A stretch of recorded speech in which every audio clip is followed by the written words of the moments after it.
Hello दोस्तों, मैं जाकिर हुसैन आपकी जेडएस क्लास से स्वागत करता हूँ। हम अध्ययन करने वाले हैं दोस्त बायोलॉजी। और बायोलॉजी के अंतर्गत जो है हम क्लासिफिकेशन पढ़ रहे थे, वर्गीकरण पढ़ रहे थे, वर्गीकी पढ़ रहे थे, टैक्सोनॉमी। और उस टैक्सोनॉमी के अंतर्गत जो है हम जो पिछले वीडियो में बता चुके हैं पादप जगत के बारे में, पादपों का विभेद बता चुके हैं। आज हम पढ़ने वाले हैं इसमें जंतु जगत या प्राणी जगत का वर्गीकरण। तो दोस्त हम पढ़ेंगे प्राणी जगत के बारे में। देखिए, प्राणी जगत का वर्गीकरण जो है दो हिस्सों में किया गया। एक सेल बेसिस पे किया गया, सेल स्ट्रक्चर पे, और दूसरा जो है टिश्यू स्ट्रक्चर पे किया गया है। कोशिका स्तरीय संरचना और दूसरा है उत्तक स्तरीय संरचना।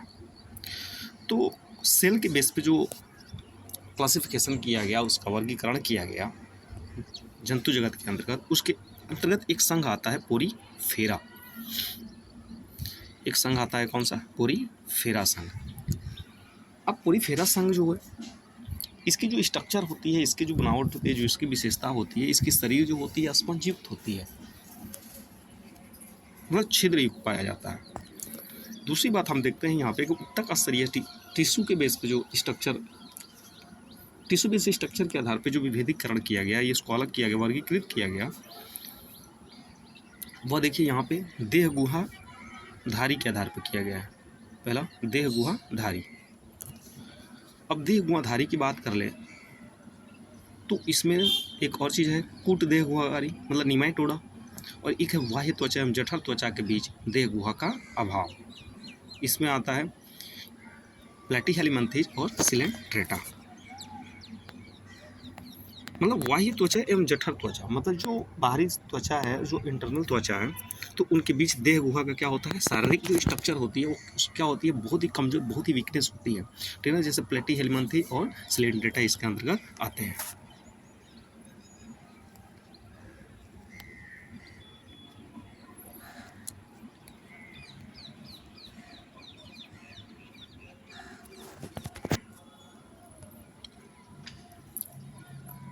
उसके बाद हम देखते हैं देह गुहाधारी के अंतर्गत एक आता है मोसोडर्म कोशिका का विकास।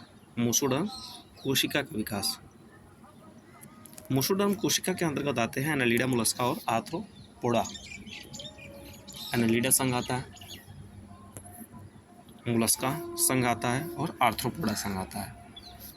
जबकि दूसरे हिस्से में देखा जाए तो अंतः शरीर वाली, अंतः अस्तर की थैली से देह गुना का बनना, मतलब जो अंतः स्तरीय शैली होती है, अंदर की जो अंदर के अस्तर वाली थैली जो होती है, उसे शरीर का निर्माण करने वाले कौन कौन से जीव हैं, तो वो होता है नोटोकार्ड। दूसरा है नोटोकार्ड विहीन इकाइनोडर्मेटा, और इसमें आती है स्टार फिश। यहाँ पे हम देखते हैं कार्डेटा संघ। कार्डेटा संघ के अंतर्गत कौन कौन आता है, इसको देखते हैं।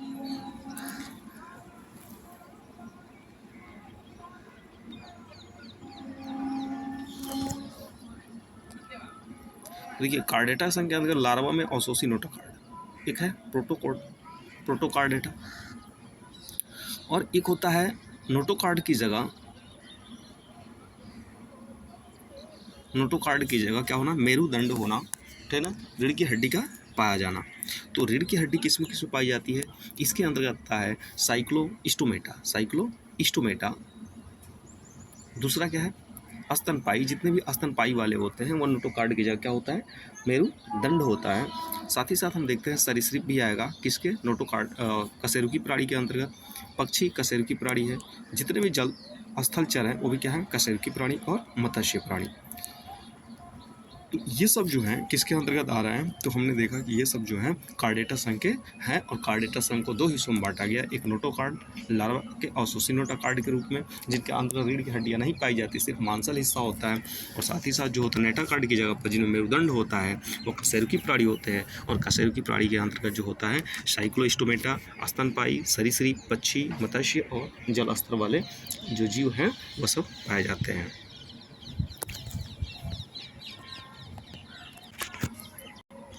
यहाँ पे हम देखते हैं, अब वर्गीकरण थोड़ा सा देख लेते हैं। वर्गीकरण के अंतर्गत क्या देखेंगे हम, पादप जगत का वर्गीकरण, पादप जगत का वर्गीकरण।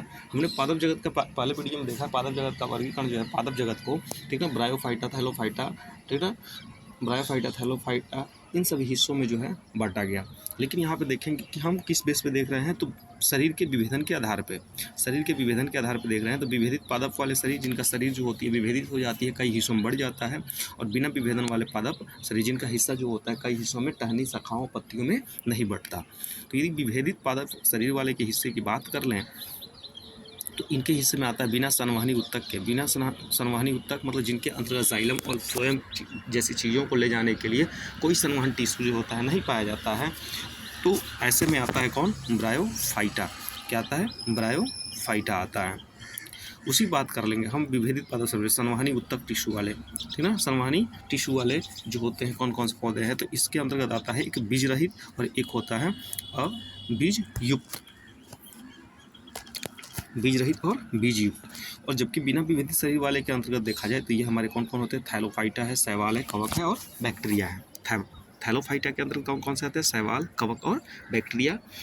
ये जो होता है बिना विभेदित शरीर वाले हैं।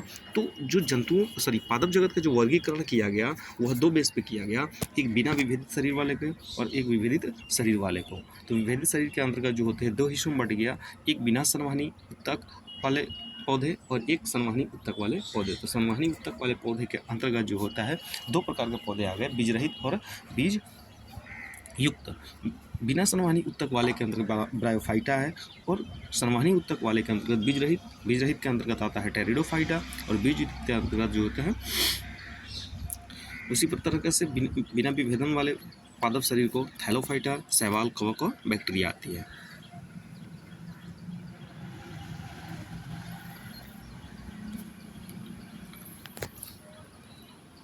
अब यहाँ पे देखते हैं कि जो हमने देखा कि बीज रहित के अंतर्गत टेरिडोफाइटा आता है। क्या आता है, टेरिडोफाइटा। और बीज युक्त के अंतर्गत जो है देखा जाए इसमें तो एक इसको भी दो हिस्सों में बांट गया, एक द्विबीजपत्री, ठीक है, और एक बीजपत्री, द्विबीजपत्री और एक बीजपत्री।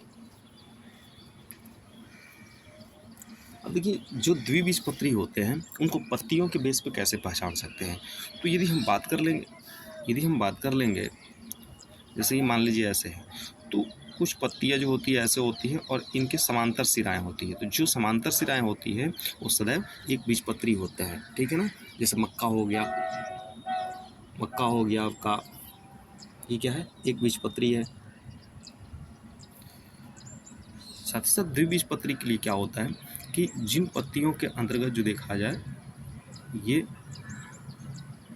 देखिए इस प्रकार से होगा, तो जिनमें समांतर विन्यास नहीं होता है, समांतर सिरा विन्यास नहीं होता, वह जो होती है द्विबीजपत्री होती है। और द्विबीजपत्री के अंतर्गत जैसे आम हो गया, ठीक ना, और सरसों हो गया, मटर हो गया, चना हो गया, ये सब क्या होते हैं, द्विबीजपत्री होते हैं। तो ध्यान देंगे। जबकि एक बीजपत्री के अंतर्गत जैसे धान हो गया, गेहूँ हो गया, ये सब क्या होते हैं, मक्का हो गया, ये सब जो होते हैं एक बीजपत्री होते हैं, क्योंकि पत्तियों का सिरा विन्यास जो होता है क्या होता है, समांतर होता है। तो हमने देखा कि विभेदित शरीर के आधार पर बांटा गया। ब्रायोफाइटा जो है वह विभेदित शरीर वाले में है, और बिना विभेदित शरीर वाले के अंतर्गत जो है थैलोफाइटा है। थैलोफाइटा के अंतर्गत कवक है, बैक्टीरिया है, शैवाल है। जबकि ब्रायोफाइटा को जो है दो हिस्सों में बांटा गया है, ठीक है, और वह जो है बीज रहित और बीज युक्त। बीज रहित को हम टेरिडोफाइटा के अंतर्गत डाल दिए, और बीज युक्त को दो हिस्सों में बांटा गया, द्विबीजपत्री और एक बीजपत्री। जिसमें एक बीज होता है उसे एक बीजपत्री, और जिसमें दो बीज पाया जाता है उसे द्विबीजपत्री कहते हैं।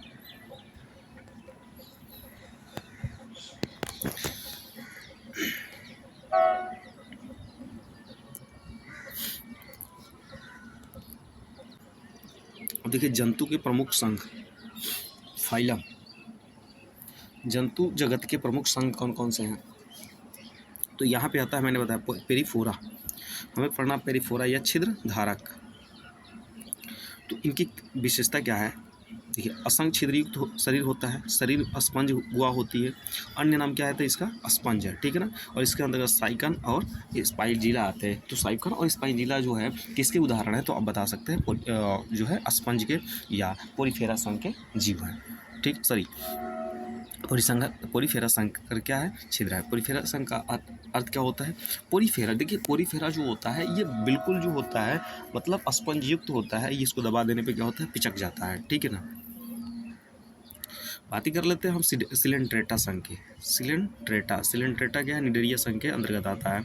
और ये जो होते हैं सिलेंट्रेटा जो होता है वह जलीय जीव है। क्या है? जलीय जंतु है। अब सिलेंट्रेटा के अंतर्गत यदि देखा जाए तो इसकी क्या विशेषता होती है? तो भोजन पकड़ने हेतु मुख के चारों ओर धागे जैसी क्या होती है? संरचनाएं पाई जाती है। इसके मुख के चारों तरफ क्या होती है? धागे जैसी संरचना पाई जाती है। और जैसे ही जलीय कोई जीव जो होता है इसके पास आता है तो वही धागे जैसी संरचना को फंसा करके उस जीव को क्या करता है? कैप्चर कर लेता है और उसका शोषण कर देता है। इसमें आता है जेलीफिश, सी एनीमोन, हाइड्रा और मूंगा, ठीक है। ये जो होते हैं सिलेंट्रेटा संघ के अंतर्गत आने वाले जीव है। तो हमने देखा कि जंतु जगत के संघ में दो चीज़ देखा, पेरीफेरा और सिलेंट्रेटा। तीसरा हम देखते हैं यहाँ पे जंतु जगत के प्रमुख संघ के अंतर्गत हमने क्या देखा था? पहला देखा पोरीफेरा, दूसरा सिलेंट्रेटा, तीसरा है टीनोफोरा। टीनोफोरा के अंतर्गत कौन कौन से जीव आते हैं? तो टीनोफोरा जो होता है इसके अंतर्गत क्या है कि सिलेंट्रेटा से गहन संबंध कंघी जैसे जो होती है छलांग होती है, मतलब चलने वाले जो अंग होते हैं वो कंघी के समान होते हैं। साथ ही साथ अधिकांश पारदर्शी होता है, इसको आर पार हम क्या कर सकते हैं? देख सकते हैं, ठीक है। और इसके अंदर कौन आता है? समुद्री अखरोट, कौन और जेली आते हैं। तो ज़्यादातर पूछा जाता है आपसे पोरीफेरा संघ का और साथ ही साथ जो है आपका सिलेंट्रेटा संघ का पूछा जाता है। टीनोफोरा जो होता है उतना देखने को नहीं मिलता है। अब आते हैं मोस्ट इंपॉर्टेंट में हम कौन सा? तो आते हैं प्लेटीहेल्मिन्थीज के अंतर्गत। प्लेटीहेल्मिन्थीज देखते हैं। प्लेटीहेल्मिन्थीज जो है इसकी क्या विशेषताएं हैं? तो देह गुहा जो होता है 3 स्तरीय शरीर होता है, मतलब शरीर की जो स्ट्रक्चर होती है वो 3 स्तर से बनी होती है।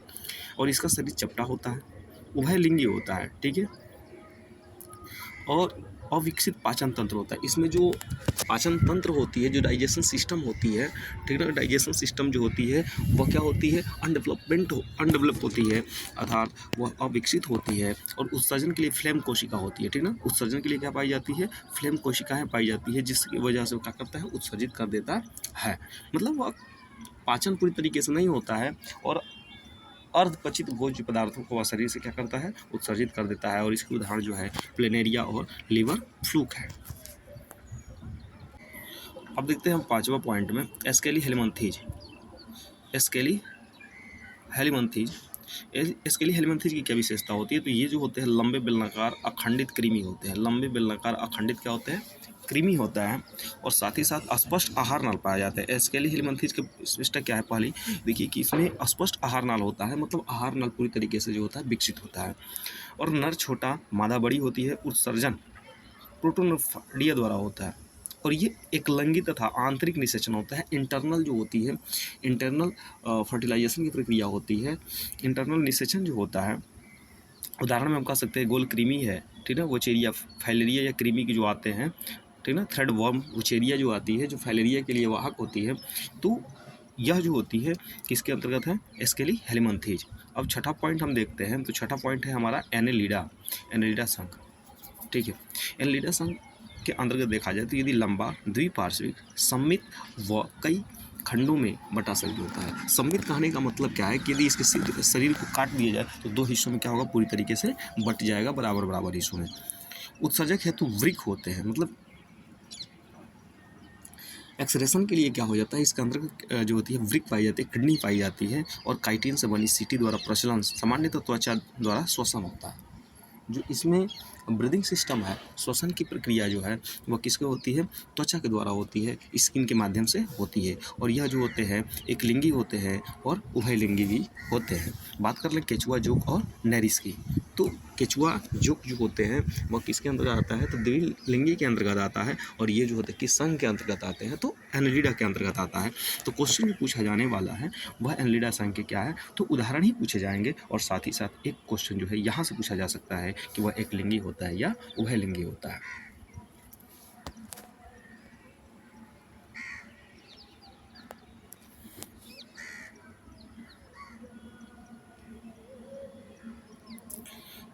उसके बाद हम आते हैं यहाँ पे आर्थ्रोपोडा के अंतर्गत। देखिए ये भी मोस्ट इंपॉर्टेंट है आर्थ्रोपोडा।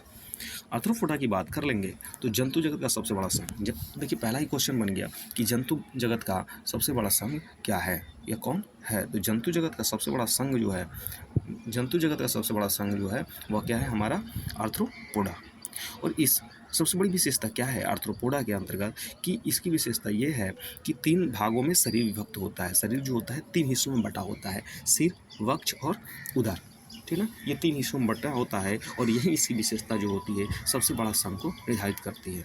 इसमें जो होता है सर्कुलेशन सिस्टम जो होती है, परिसंचरण तंत्र, सर्कुलेटरी सिस्टम जो होती है, इसमें ओपन होता है, खुला परिसंचरण तंत्र होता है और संधि युक्त पाद होते हैं, मतलब इसमें जो होती है जॉइंट्स पाए जाते हैं। और देखिए इसमें आता है झींगा, मछली, तितली, मक्खी, बिच्छू इत्यादि, ठीक है ना, ये आर्थ्रोपोडा संघ के जीव है। दूसरी बात कर लेते हैं हम मोलस्का की। इसमें 8वां पॉइंट होगा मोलस्का। मोलस्का श्वसन हेतु गिल्स और टिनेडिया पाए जाते हैं। श्वसन के लिए क्या पाए जाते हैं मोलस्का के अंतर्गत, तो गिल्स पाए जाते हैं और इनमें भी क्या होता है, खुला परिसंचरण तंत्र होता है। उत्सर्जन हेतु गुर्दे, किडनी पाई जाती है। कवचयुक्त शरीर होता है, रंगहीन खून होता है। सीपी, घोघा और ऑक्टोपस, आप देखे होंगे कि ऑक्टोपस जो ऐसा है, इसके पास जो होते हैं, ऑक्टोपस के पास बहुत कई दिल होते हैं, ठीक है ना, और जब ये कोई शिकारी को पकड़ने जाता है या कुछ करता है तो ये तुरंत अपने पास नीले रंग का क्या करता है, छोड़ देता है, नीला रंग छोड़ देता है, जिससे क्या करता है, भ्रमित हो जाता है और ये वहाँ से भाग जाता है। उसके बाद आते हैं हम इकाइनोडर्मेटा के अंतर्गत। इकाइनोडर्मेटा क्या है, यह एक समुद्री जीव है, यह एक समुद्री जीव है। साथ ही साथ कांटों वाली त्वचा होती है। इसकी जो स्किन होती है वह कैसे बनी होती है, तो कांटों से बनी होती है, मतलब इसके शरीर के ऊपर जो होता है कांटे नुमा रुआ पाया जाता है। और पुनर्उत्पादन की क्षमता भी पाई जाती है। यदि वह टूट जाता है तो उसके ऊपर ये गिर जाता है तो उसके ऊपर पुनः जो होती है उसमें निकल आती है कांटे जैसी संरचना।